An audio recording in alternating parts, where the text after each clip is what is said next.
إن الحمد لله نحمده ونستعينه ونستغفره ونعوذ بالله من شرور أنفسنا ومن سيئات أعمالنا من يهده الله فلا مضل له ومن يضلل فلا هادي له أشهد أن لا إله إلا الله وحده لا شريك له وأشهد أن نبينا محمدا عبده ورسوله أرسله الله تعالى بالهدى ودين الحق بشيرا ونذيرا وداعيا إلى الله بإذنه وسراجا منيرا وبلغ الرسالة وأدى الأمانة ونصح الأمة وجاهد في سبيل الله حق الجهاد يا أيها الذين آمنوا اتقوا الله وقولوا قولا سديدا يصلح لكم أعمالكم ويغفر لكم ذنوبكم ومن يطع الله ورسوله فقد فاز فوزا عظيما وبعد Allahun dhul gjelale falenderojmë ashtu si që meriton lartë madhëria e ti të falenderohet.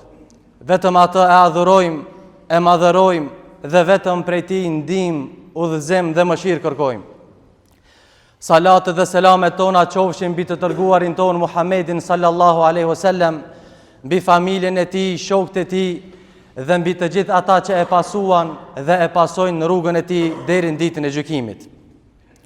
Të nderuar besimtarë, ndjenjat e njeriut, dashuria, gëzimi, mërzia, trishtimi, janë ndër treguesit më të rëndësishëm të mendjes, karakterit dhe besimit të njeriut. Do të thot, mënyra se si ti gëzohesh, apo për çka gëzohesh, mënyra se si ti mërzitesh, apo për çka mërzitesh, ta tregojnë personalitetin e vërtetë se kush je ti në të vërtetë. Nëse ti gëzohesh, mërzitesh, ndjenjat e tua i ki për çështje të mëdhaja, për ideale të larta, atëherë ti je i madh. Nëse ti brengozesh, kujdesesh, preokupohesh për çështje të vogla të parëndësishëm, atëherë ti je i vogël. Ta shohim historinë që përmend njerëzit e mëdhenj, ku e kemi shembullin më të mirë, shembullin e pejgamberit sallallahu alaihi wasallam. Nëse lexojmë historinë e tij, ndëgjojmë për jetën e tij, e shohim se ai nuk ju përkushtua vetëm për Islamin. Ai sallallahu alaihi wasallam, nëse gëzohej për Islamin, nëse mërzitej për Islamin, nëse dërthej lot vetëm se për Islamin. Ai sallallahu alaihi wasallam u brengoste për popullin e tij, të cilët nuk i besuan fjalës së Allahut e as fjalës së tij. U brengoste për udhëzimin e tij. Nuk kishte interes personal, as interes të kësaj dunjas. Kishte dertin e vetëm përgjegjësinë para Allahu dhul xhelal. Andaj Allahu i tha: "Fala tadhhab nafsuka alayhim hasarat." Ti o pejgamber Muhammed, mos u dëshpëro për udhëzimin e tyre. Mos u dëshpëro për gjendjen e tyre. Përgjegjësia e tyre është para Allahut. Kjo na jep me kuptu se njerëzit e mëdhaj, burrat e mëdhaj, çfarë preokupimi kanë pas, çfarë kujdesi të madh kanë pas për çka. Nëse e shohim edhe historinë pas pejgamberit sallallahu alaihi wasallam, të njëjtën rrugë kanë ndoqë edhe shokët e tij sahabët. Allahu qoftë i kënaqur me të gjithë ata, të cilët zemrat e tyre ishin të lidhura vetëm me çështje të mëdha, me ideale të larta.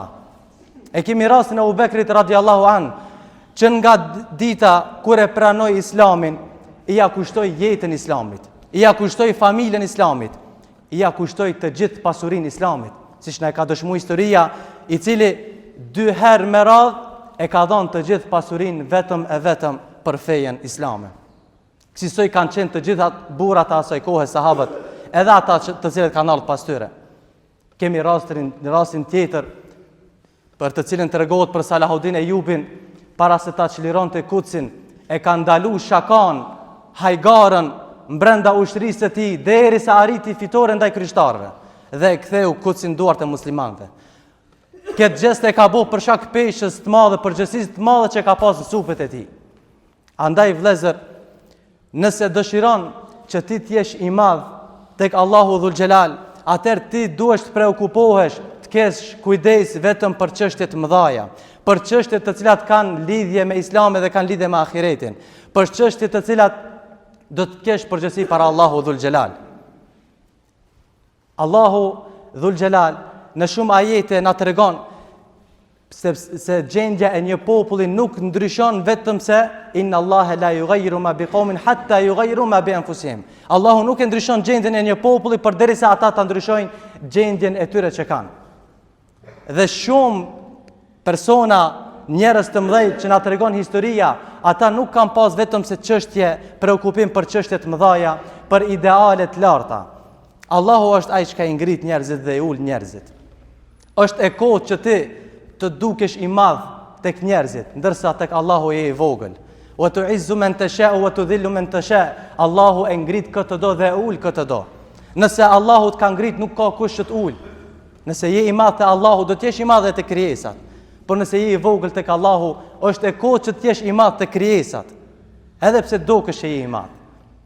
Andaj porosia e kësaj hutbës është kujdesi yt, preokupimi yt, me çka mirësh në këtë dunja, me çka preokupohesh, çka të mërzit më shumë, çka të gëzon më shumë, çka po të shqetëson më shumë, është pasqyre jote.